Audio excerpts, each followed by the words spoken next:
Hi, everyone. It's 2 o'clock, so we're going to get started. My name is Kendra. I'm here as a representative from the Lang Dean's office. This is the 2 p.m. session of 3 lessons from the Avant Garde, one of 2 simultaneous panels happening as part of the Lang Dean's Honor Symposium. And I just wanted to say a couple quick welcoming words and some housekeeping. So that there's panels every hour here in this room, L104. And then at 4 p.m., there'll be a third concurrent panel also in L105, and there's programs at the table in the back here for you to refer to. And the Dean's Honor Symposium, this is the 2nd annual Dean's Honor Symposium, and the students presenting come from different areas of study and years in their academic careers. And they've been working together since January to blend cross-disciplinary projects into a cohesive panel, and that's what you'll be able to bear witness to at each of the sessions that you attend. This presentation is going to end promptly at 50 minutes after the hour to allow for a transition to the next panel. But without further ado, we'll get started.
On all sides of the garden, as far as the borders of the plantation, stretches the green mass of the banana trees.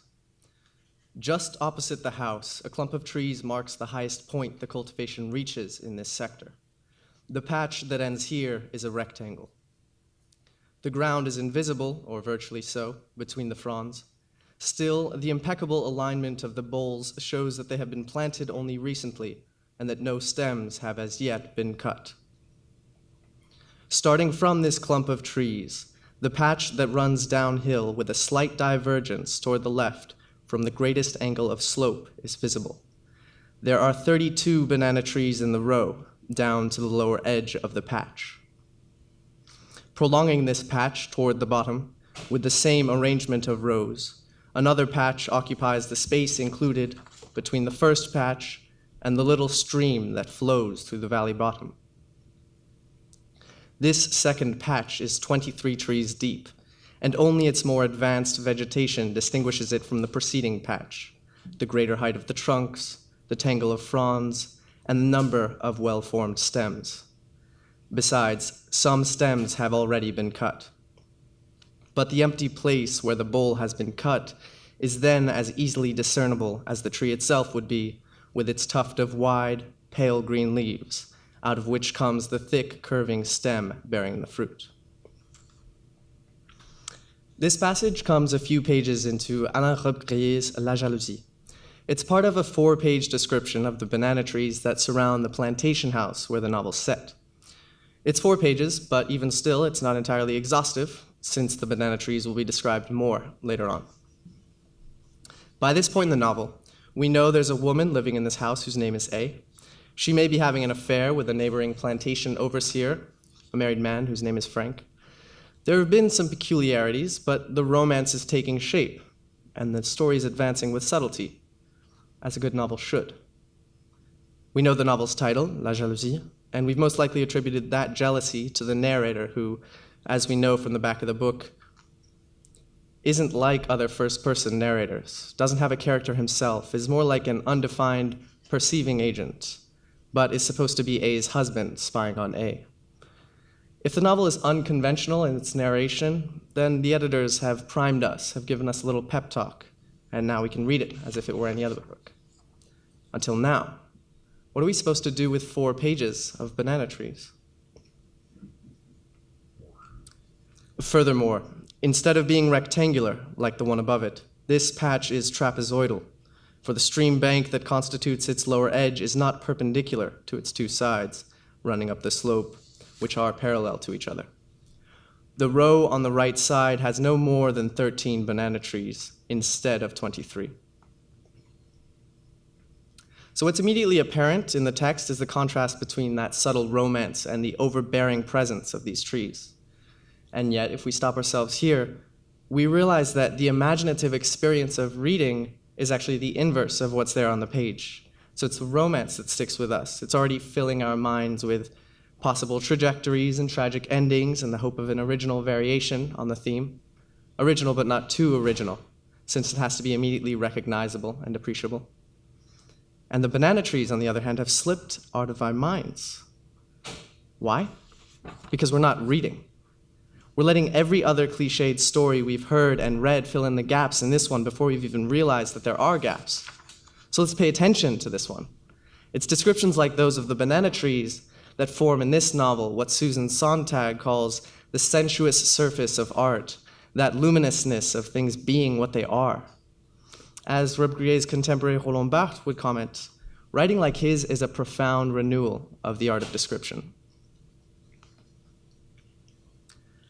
And finally, the lower edge of this patch is not straight, since the little stream is not. A slight bulge narrows the patch toward the middle of its width. The central row, which should have 18 trees if it were to be a true trapezoid, has, in fact, only 16.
What you just heard was an excerpt from an electric guitar-based piece I composed in 5/4 for a class here at Lang on experimental and avant-garde music. What might have sounded to some like total, chaotic noise was actually a careful attempt to play on the guitar a comparatively less atonal passage of music featured earlier in the piece, albeit using a drumstick on the neck of the guitar instead of fingers. The idea of the piece is intentionally setting oneself up for quote-unquote failure, in the impossibility of being able to play the music under such conditions, and instead exploring the unique and unintended effects that come as a result. Here is what the first part of the piece sounded like, the part that the excerpt you heard was supposed to mimic.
The methods used in this piece are what is typically referred to as extended techniques, or simply any sort of unusual or unorthodox method of playing a musical instrument to obtain a different set of sounds or timbres.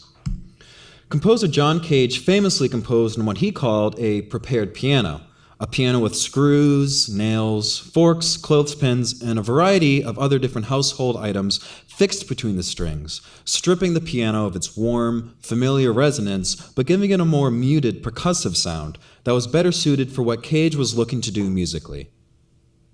The particular attention to and the use of the inherent properties of a medium is what we'll call the first lesson of the avant-garde, work from within.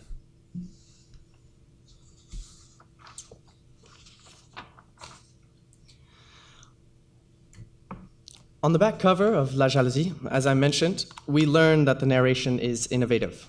It's unidentified. It's point of view without character, sight without a body.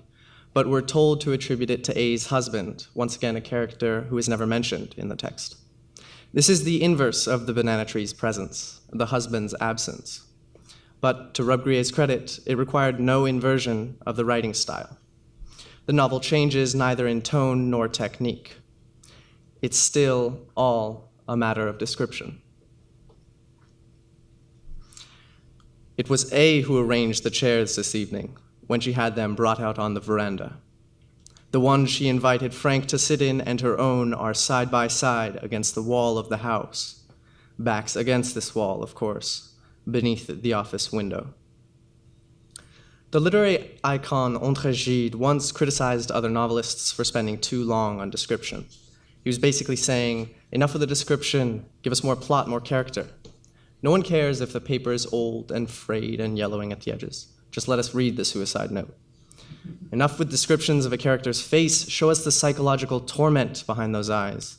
We care about inner life, things that happen. Well, but what if objects happened? Frank's chair is on her left, and on her right, but further forwards, the little table where the bottles are. The two other chairs are placed on the other side of this table, still further to the right, so that they do not block the view of the first two through the balustrade of the veranda.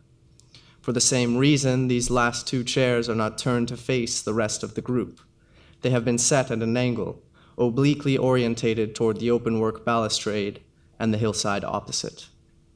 This arrangement obliges anyone sitting there to turn his head around sharply toward the left if he wants to see A, especially anyone in the fourth chair, which is the furthest away. The third, which is a folding chair made of canvas stretched on a metal frame, occupies a distinctly retired position between the fourth chair and the table. But it is this chair, less comfortable, which has remained empty. In this scene, the placement of chairs has revealed the illicit intimacy between A and Frank. Their two chairs close together, separated by the table from the other two, which are angled away from them, which give them privacy. And in this scene, the characteristics of the chairs have hinted at the locus of this perceiving agent of a narrator, an unidentified third person.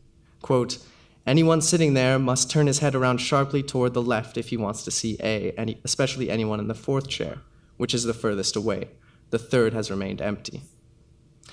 Robbe-Grillet could have written a book that fulfills all the expectations, plot, character, description, or he could have done it as Gide would have wanted, with just plot and character.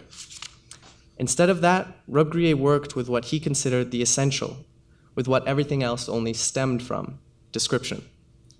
That's lesson 2 from the avant-garde.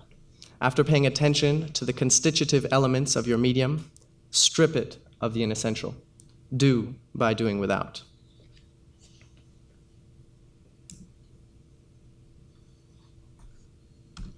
With regards to music, a composition does not need to simply progress from point A to point B to point C and back again, with the overall effect to simply experience that progression.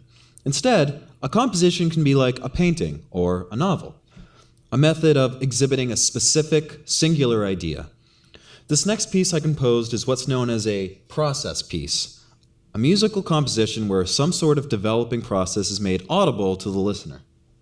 For this piece, which I've dubbed The Well-Untuned Guitar in homage to minimalist composer Lamont Young's piece, The Well-Tuned Piano, the process heard is the untuning and retuning of several guitars in succession from one chord to another and back again.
Now we ask, what does a text like La Jalousie do?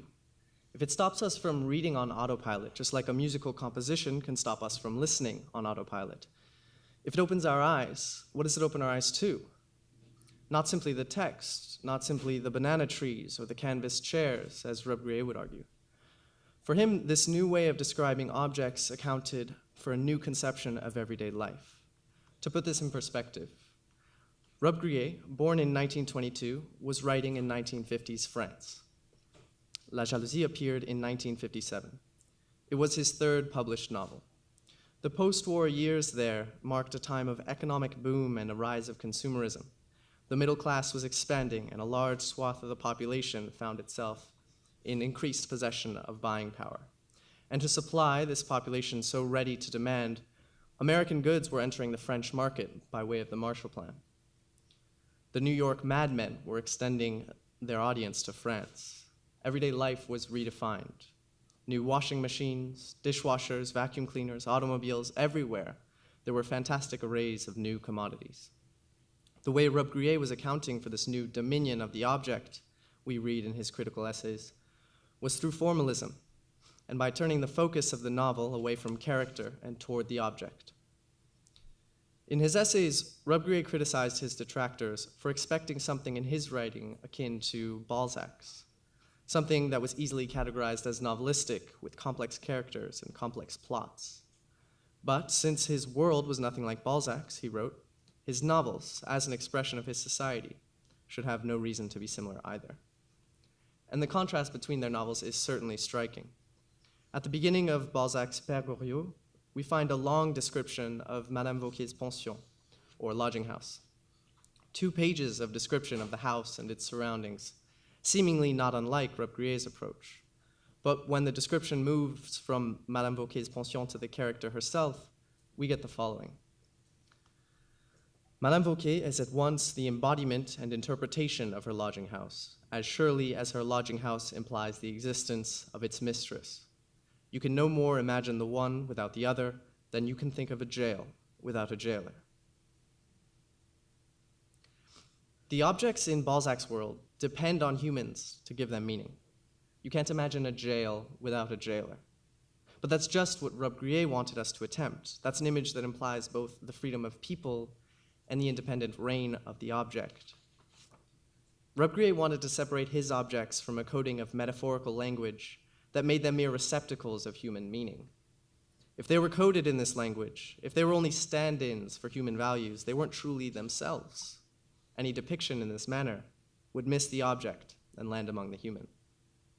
And yet, this conception of Robbe-Grillet's, while it does free objects from human meaning, privileging their objecthood, while it does work against the literary grain to give them more space in the novel, it's not an expression of French post-war society, it's a critique of it. To describe objects in their objecthood is to make the thousands of objects in everyday life seem flushed of their magic, to see the commodity without fetishizing it. This prose works as a polar opposite to the language of advertising, which aims to cover the object in meaning. A can of beer is not an aluminum cylinder filled with a yellow carbonated liquid. No, it's camaraderie, it's joie de vivre, and a glass of wine is refinement and elegance. What's essential to advertising is providing a vicarious experience of the commodity. And Robbe-Grillet has ripped that out in his novel by removing the first-person narrator with La Jalousie. His language tears down that layer of human meaning, just like how Jacques Fidlet, an artist of the same period, tore down strips of advertisements that covered the walls of Paris. And another artist of the time, César. Robbe-Grillet emphasized the foreign objecthood of the commodity, just as César emphasized the materiality of Coke cans and car bodies, or Armand, with his collections of gas masks, clocks, and high-heeled shoes. Robbe-Grillet was considered avant-garde because of his formal renovation of the novel. He becomes even more deserving of the title when we realize that his work offers a cultural critique. And that's the last lesson from the avant-garde. In the face of the reigning ideology, offer an alternative perspective. Deconstruct to reconstruct.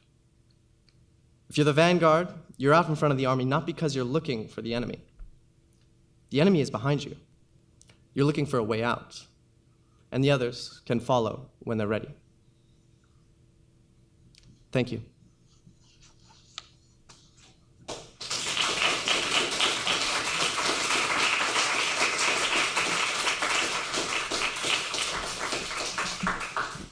I'd like to take this time to open up for questions, if there are any in the audience. Don't be shy. We're experts. Yes? Please go to the microphone.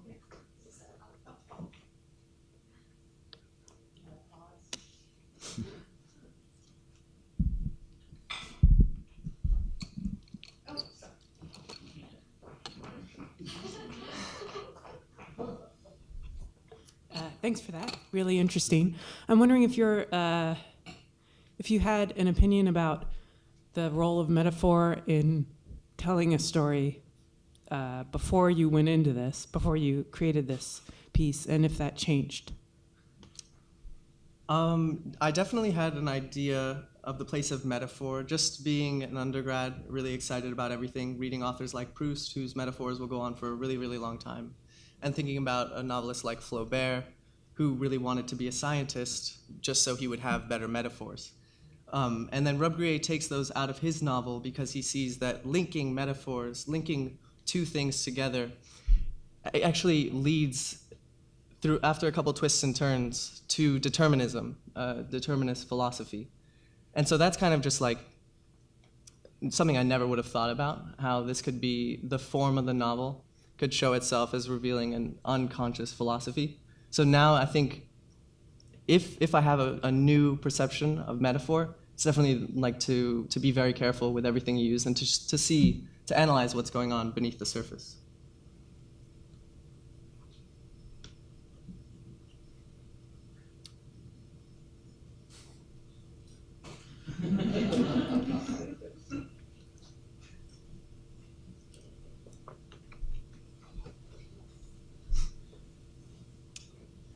I hope the next question is going to be about the atonal music. This one isn't. So, Mark, three of the objects that appear in your terrific presentation, I just wanted you to compare them a little bit and talk about them a little bit more. One is the banana tree, which is in Robbe-Grillet's novel, but the other in the artists that you use, the Coke can and the gas mask. Now, all are objects, and all are in that sense open to critique. And yet, what's the difference between a gas mask and a tree and a Coke can? This is the kind of puzzle. It's just I wanted to play with the puzzle. Definitely. So notably, the Coke can and the banana tree are taking place at both sides. One of them is the place where the production, the place of means of production, and the other one is the consumption of the commodity. So the reason why, I think that is very important to note. And what's even more interesting is when you learn about the 1950s from the history perspective of art history, you see the commodity as it arrives in France. And then to turn to a novel like Robbe-Grillet's where that's just completely absent. Not only is it absent from the book, the content of the book doesn't refer to it, but also in its form. There are besides one point where there's a shirt mentioned, which has like a kind of cultural connotation. I think the shirt is referred to as, I can't remember the adverb now, but it's all in the adverb. It's irreproachably white. So these are everything that's placed on the commodity at the place of consumption. And so that's really the mystery that's going on. For some reason, Robbe-Grillet, who was living in both of these places, he did spend some time in Martinique, but really spent a lot of time in Paris. He's writing in 1950s Paris. So that's the mystery that I want to get at. Why should we find in 1950s France a novel that has nothing to do with this oversaturation of the commodity in the ways that the sculptors and painters are responding to it?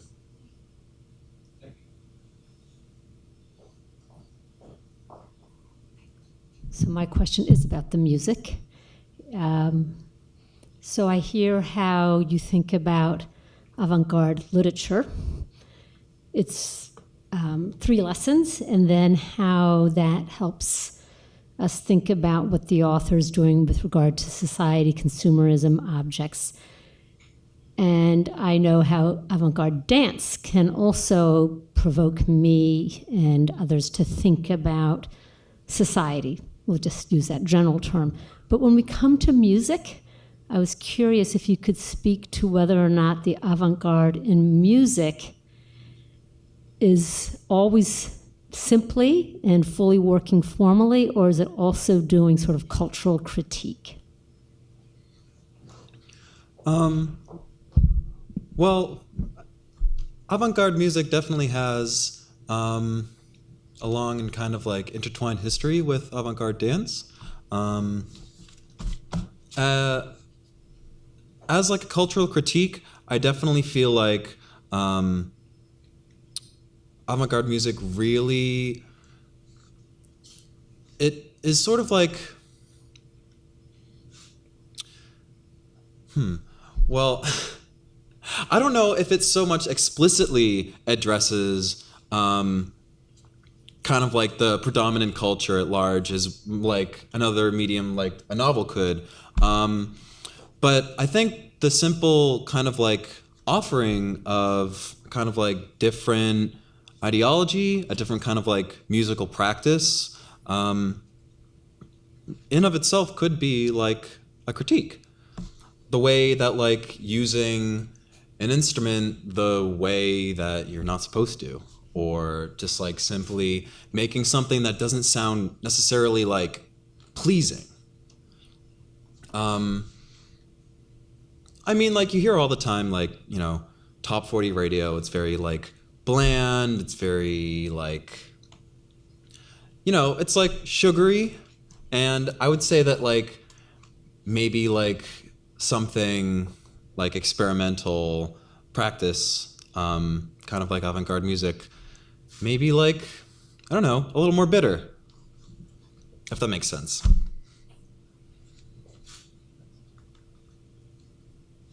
I can bring the microphone to you if you like. Speed things up a bit. Colette. Very interesting. I have two things I wonder if you might address. One is the process of working together, whether you knew one another or your work or anything, or how you discovered affinities. And the second is you're talking about the artist's production, the writer doing something new in the novel, and the composer doing something new in music. Could you say something about the reader and the listener, and whether they're catching up or what it's like to experience this new art? Well, working together with Mark, it definitely, like, I'd say that when we began working together, was mostly unfamiliar with the 1960s French avant-garde literature. I'd say almost completely. So really, like, crafting the presentation, it was about what we could find that was similar with our two respective studies when it comes to music and novels. Yeah, it was really great to work with Mackenzie Wark. Thanks so much. That was, your guidance kind of helped us, I think, just bridge the gap a little bit more. I knew a little bit about John Cage, just a little bit about experimental music. I had listened to a couple of prepared piano compositions, but really had no idea of how we could link these two, especially because I was focused on not really the avant-garde, but just on Rob Grier himself. So this has been a kind of way for me to zoom out a bit, to look at what the avant-garde is doing and just as a whole, and then to get to know a little bit more about music too. It's been really fun.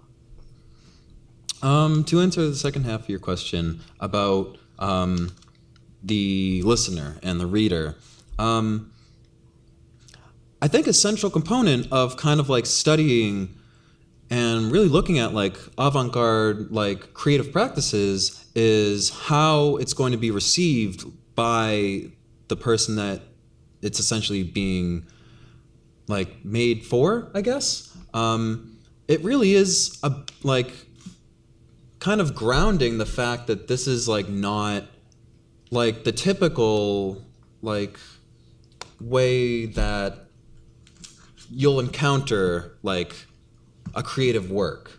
Like, it's like you're not going to get, like, you know, several pages of banana trees in any novel.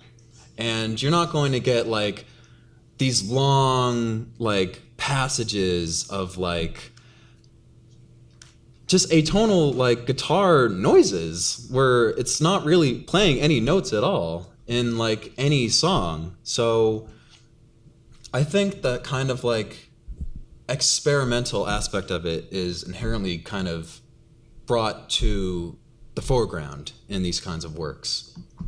I don't know. Do you have anything to say on that, Mark? No, I like that. Yeah, I think it definitely opens up the medium. There's just the idea, especially now with being an undergrad, thinking about the job market after school, thinking about how you're so confined to produce something that you can almost define the parameters of. And, you know, you're talking about whether it be something in academia or actually writing a novel, working in academia as a musician, or just going out on your own.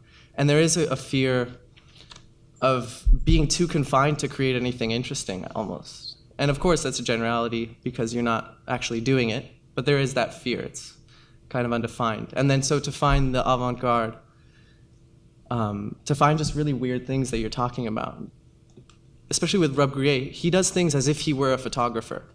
And people would say, no, we have photography, we don't care about that anymore. Like, this is a novel, you should do what we expect. But I think there's just something so amazing about that, to not, you know, give up the fight against another medium because you're really interested in the one that you're working with. Who's next?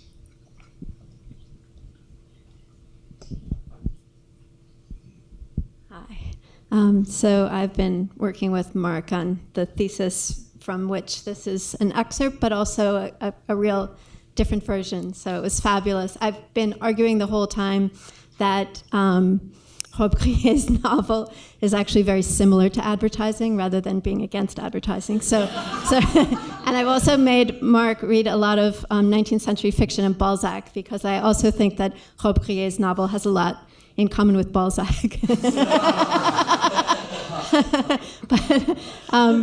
But this presentation was fabulous. I love the way the two work together, and it helped me understand your point better, so that's fabulous. And I particularly liked the image of the vacuum cleaner and the lady reading the novel in the background, which I hadn't seen. And I was thinking, in relation to your project, that it's as if Rob Grillet says, okay, you can use your little vacuum cleaner, and then you can sit down and read the novel, but there's going to be vacuum cleaner in the novel, actually. So I think this notion of bringing the materials together in a way that's challenging and makes it less pleasurable, that actually works for me. So. Very cool, thanks. Phew. All right, who's next? We got 9 more minutes, folks, so have at it. I mean, yes. Can you just talk about your process a little more? Can you just tell us a little more about your process? It was a great presentation, and I loved the performance aspect of it. But I'm also curious about the struggle to bring it together, and just a little bit more about the process to create this. Well, when we started, it was going to be 3 people. Yeah. And that would have been really hard. Yeah. The third person was going to be doing their kind of third of the presentation on experimental theater. So that really would have been a kind of struggle to kind of like bring all of those together into kind of like a cohesive presentation. But in terms of kind of like crafting it, it was really just, I think we started with the lessons, didn't we not? Pretty early on. Yeah, that really kind of helped to kind of like organize it. Yeah, one of the most interesting things for me was thinking about the avant-garde and thinking about someone like Jackson Pollock, who gets rid of the paintbrush. We were thinking about what the avant-garde can do generally, like to abstract it. So when Jackson Pollock gets rid of the paintbrush and just throws paint at the canvas, he's getting rid of some some utensil of painting that maybe prevents him from a larger experience. Like, what are we dealing with here? What is paint? What is canvas? And we were easily able to see what was happening there with music, right? And then for the novel, that was difficult for me to work out, but that's what led to me thinking about André Gide and how he, in his own right, was pretty avant-garde when he was saying, no, let's cut out the description, let's just go for plot and character. And then for me to go from 1920s André Gide to the 1950s when Rob Gray says the same thing, says description can actually do the job for it, we don't need anything but description. I mean, and that's, you know, there are other things besides description in the novel, but a very small amount. But this is just really interesting that he says, we don't, yeah, I think you phrased it, what does it even mean to describe something? We don't even know what that does. So that mystery is really what's at the heart of this. And the performance aspect, when did you decide to do lights and actual structuring, the ideas I get, how did you decide to do passages, structure it this way, use the lights? I think we wanted to go as avant-garde as we possibly could. To just, you know, put these things out there, see if people could get thinking, be brought along somehow. I know for my side of the presentation, I just wanted to show all of these jarring contrasts, like why is there a vacuum cleaner when we're talking about novels, when we're talking about banana trees. And then that was definitely why we didn't go more mutual on the, like, hand in hand, like, okay, for that, here's this, and for that, here's this. But more of just a contrast that maybe there can be some meaning made of.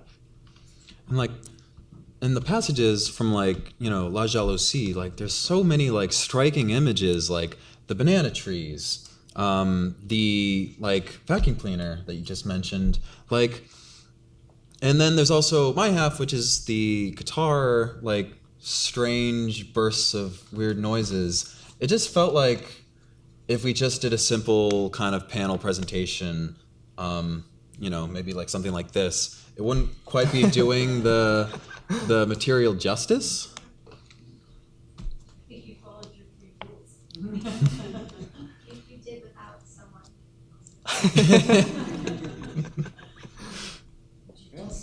All right, got one over here. So I'm not sure how articulate this question is going to be, but I was thinking about the do by doing without and the role of object, and it was well developed in sort of thinking about the novel, but I'm sort of interested in the music portion and the role of the instrument in the avant-garde, because the object is used in different ways. So in some ways, you prepare a piano, or you doctor a guitar, or you change the tuning on a guitar. But then the other thing the avant-garde did was sort of say, well, we don't need these traditional objects. We could sort of do without objects. So we could either say that we can make music with non-conventional objects or no objects at all. So I just wondered if that was something you two thought about as you were sort of developing these rules and thinking about the thematic similarities between these two.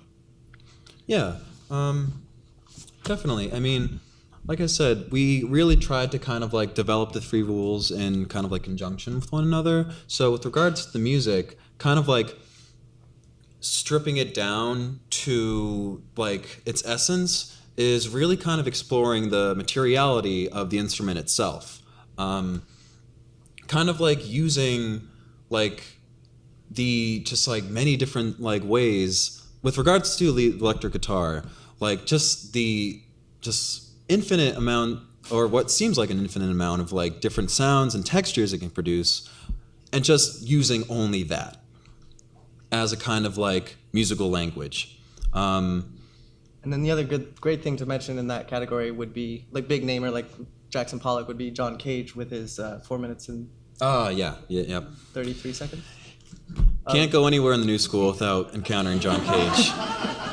But could you, just for the people who don't know, could you? Yeah, so John Cage, who taught here,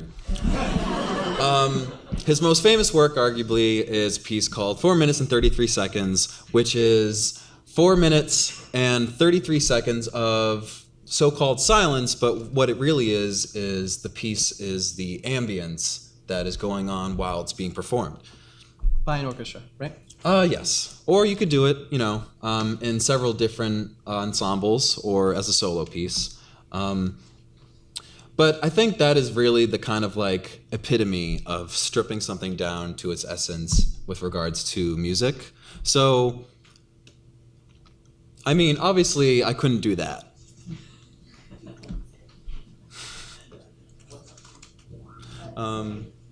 We got 2 minutes if there's a last thought in the room. Jen's giving me the wind up, I think. Yep. Last words? I would like to thank Mark and James and our wonderful audience.